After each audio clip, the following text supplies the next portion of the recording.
Bisa dijawab Mas, apa yang Anda rasakan saat melihat kertas kosong di awal?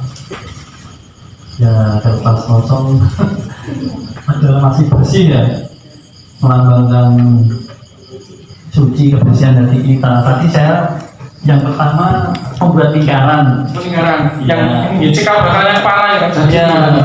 Jadi bulu. Pemikirannya saya mau manusia kita semua untuk hadir di dalam tulisan atau yang lain yang beda Mas Angga. Terima kasih. Terima kasih Mas Haris. Kemudian saya mau tanya ke saya Barat Bu Gembong. Niat pertama dia apa? Pikiran Bu Gembong tadi pertama kali. Saya Bu, kabarnya jenengan mana? Pola, silakan dipilih. Tadi apa? Lingkaran. Yang lingkaran. Ini rusak.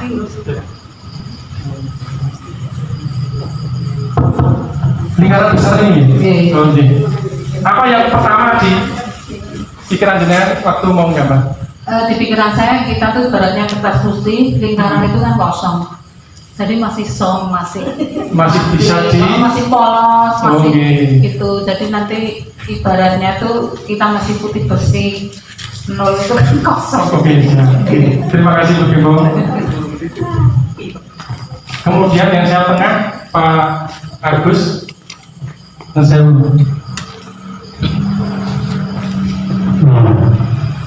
Saya pertama membuat garis lurus, jadi berpikiran lurus bagi saya. Jadi Bagaimana tadi Agus? yang ini, Oh iya, paling kiri ini. ya. Jadi saya berusaha untuk berpikiran lurus. Gitu. Siap. Terima kasih Pak Agus. Oke Bapak Ibu, pelajaran apa yang bisa kita petik dari kejadian itu dari peristiwa tadi? Awalnya adalah kertas kosong. Kemudian Pak Agus, Mas Aris, dan Bu Gembong membuat satu tarikan garis yang tidak tahu nanti mau jadi apa. Saya Barat tadi umatnya sedikit, jadi kadang ada yang ingin jadi ini, inspirasinya beda-beda. Saya Timur sedikit tapi mampu menjadikan burung, spirit itu burung. Saya Tengah, menurut saya ini ya, menurut saya ini bukan membanding-bandingkan, ini yang paling jadi tentunya. Karena umatnya banyak. Setiap goresan adalah partisipasi kita. Jadi ini seperti kita proses hidup menggereja.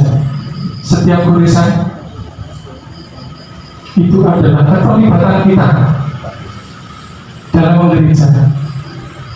Jadi ketika semakin banyak kita terlibat, kita bisa saling menginspirasi orang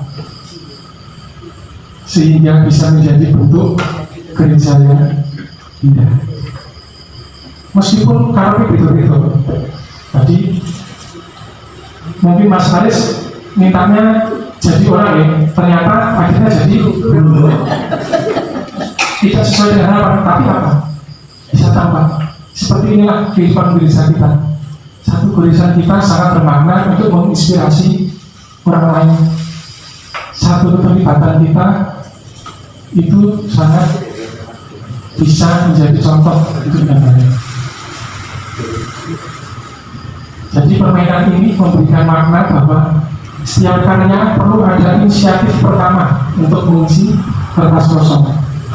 Melalui kerjasama ini kita dapat mengubah kekosongan menjadi sesuatu yang penuh makna dan indah.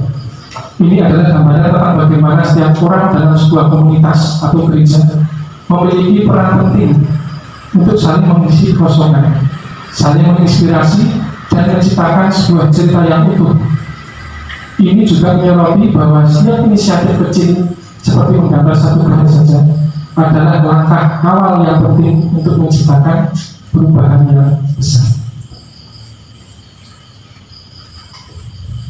Mungkin itu yang bisa saya sampaikan ini dari yang bisa saya sampaikan dari peristiwa yang sudah kita alami tadi. Kita lanjutkan ke refleksi iman.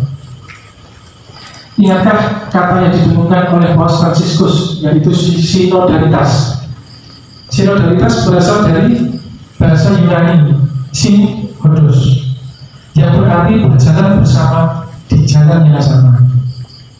Kita ketahui bahwa gereja bukan hanya sebuah hierarki atau institusi yang diatur dari atas ke bawah.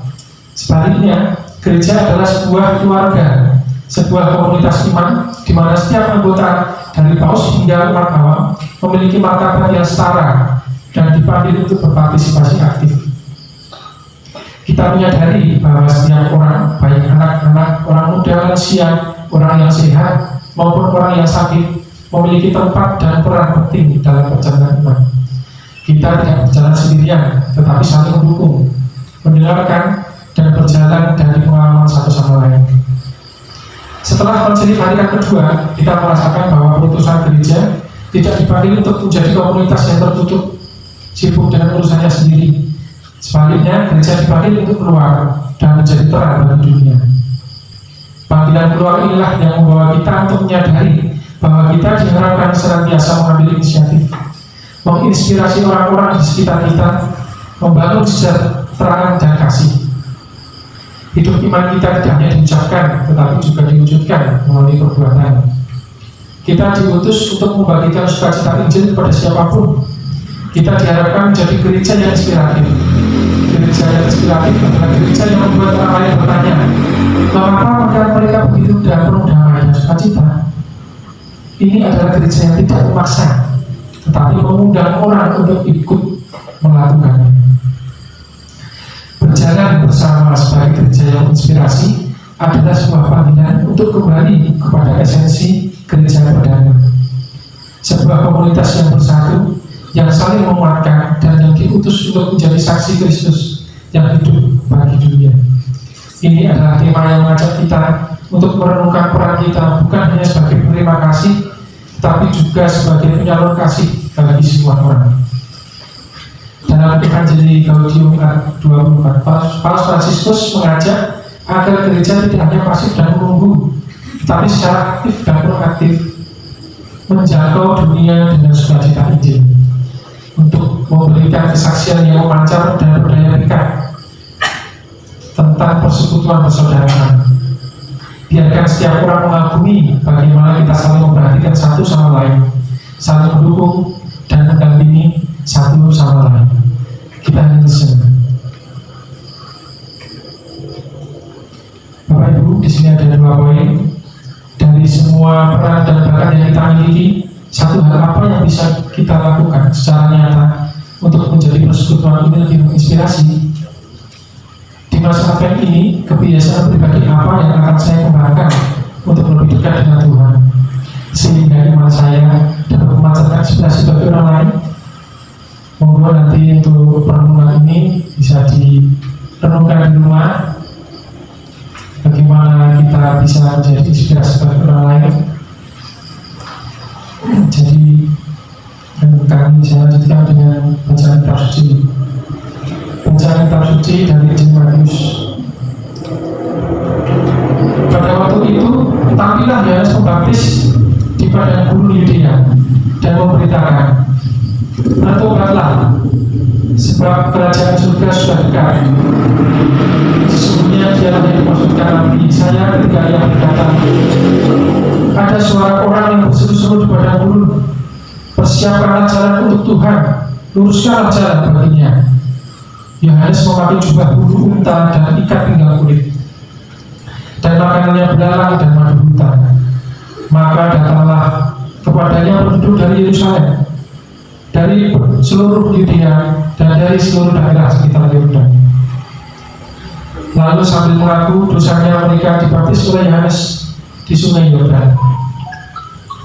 Tetapi waktu ia melihat banyak orang Farisi dan orang Saduki datang untuk dibaptis, berkatalah ia kepada mereka, hai kamu keturunan ular beludak, siapakah yang mengatakan kepada kamu bahwa kamu dapat melarikan diri dari murka yang akan datang? Jadi hasilkanlah buah yang sesuai dengan pertobatan, dan janganlah mengira bahwa kamu dapat berkata dalam hatimu, Abraham adalah bapa kami. Karena aku berkata kepadamu, menjadikan anak-anak bagi Abraham dari batu-batu ini. Kapak sudah tersedia pada akar pohon, dan setiap pohon yang tidak menghasilkan buah yang baik pasti ditebang dan dibuang dalam api. Aku membaptis kamu dengan air sebagai tanda pertobatan, tetapi Ia yang datang kemudian daripadaku lebih berkuasa daripadaku, dan aku tidak layak melepaskan kasutnya. Ia akan membaptiskan kamu dengan Roh Kudus dan dengan api. Alat penampi sudah di tangannya. Ia akan membersihkan tempat pengirikannya dan mengumpulkan gandumnya ke dalam lumbung, tetapi debu jerami itu akan dibakarnya dalam api yang tidak terpadamkan. Demikianlah saudara. Kita akan sejenak.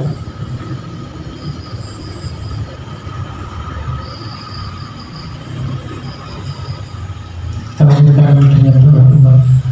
Allah Bapa yang Maha Baik, kami mohon bimbingan Roh Kudus-Mu di dalam usaha kami mengembangkan gereja-Mu, dalam setiap pribadi kami masing-masing. Mampukan kami untuk dapat saling menginspirasi dalam membangun kesejahteraan dan kasih. Beranikanlah kami untuk memulai suatu inisiatif kecil sehingga dapat menciptakan perubahan yang besar demi kebaikan serta kemajuan gereja. Kami mohon. Allah Bapa yang Maha Baik, kami juga berdoa bagi saudara-saudara kami yang sedang tertimpa bencana, khususnya di wilayah Sumatera dan Aceh. Berikanlah kekuatan serta penghiburan bagi mereka yang sedang menderita. Berikanlah kekuatan kepada saudara-saudara kami agar mampu melewati masa-masa berat saat ini, sehingga mereka mampu melalui masa-masa sulit sekarang ini. Kami mohon. Dipersilakan.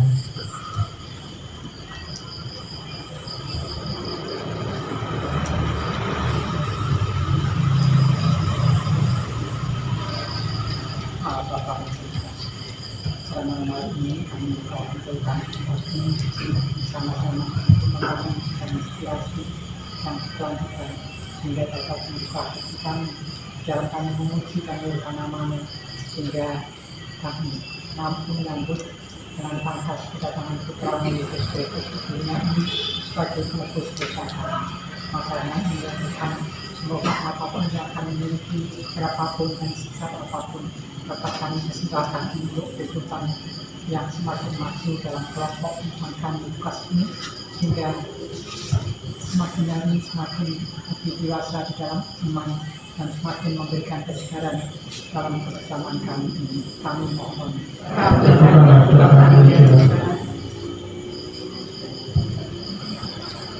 Demikianlah ya Tuhan, doa-doa permohonan kami, kiranya Engkau mengabulkan doa kami. Marilah kita satukan doa permohonan kita dengan doa yang diajarkan oleh Tuhan Yesus sendiri. Bapa kami yang ada di dalam surga, dimuliakanlah nama-Mu, datanglah kerajaan-Mu, jadilah kehendak-Mu di atas bumi seperti di dalam surga. Berilah kami rezeki pada hari ini, dan ampunilah kesalahan kami seperti yang mengampuni yang bersalah kepada kami, dan jangan masukkan kami dalam cobaan, tapi bersamalah kami dari yang jahat. Amin. Kita doakan dalam bentuk bersama-sama. Allah Bapa yang penuh kasih, kami bersyukur atas berkat-Mu yang menyertai kami sepanjang pertemuan ini. Kami telah merenungkan makna akhir masa penantian akan kedatangan-Mu. Kami mohon ya Bapa, kiranya Engkau membimbing kami untuk menjadi gereja yang menginspirasi, yang terus berjalan bersama, saling menguatkan dan menjadi terang bagi sesama kami. Berkatilah kami semua yang hadir di sini, agar dalam masa akhir ini kami semakin siap menyambut kedatangan-Mu di hati kami. Semoga damai dan sukacita Natal ini senantiasa tinggal dalam diri kami dan menjadikan kami aspirator bagi sama kami. Kemuliaan kepada Bapa dan Putra dan Roh Kudus, seperti pada permulaan sekarang dan sekarang. Amin. Dalam nama Bapa dan Putra dan Roh Kudus. Amin.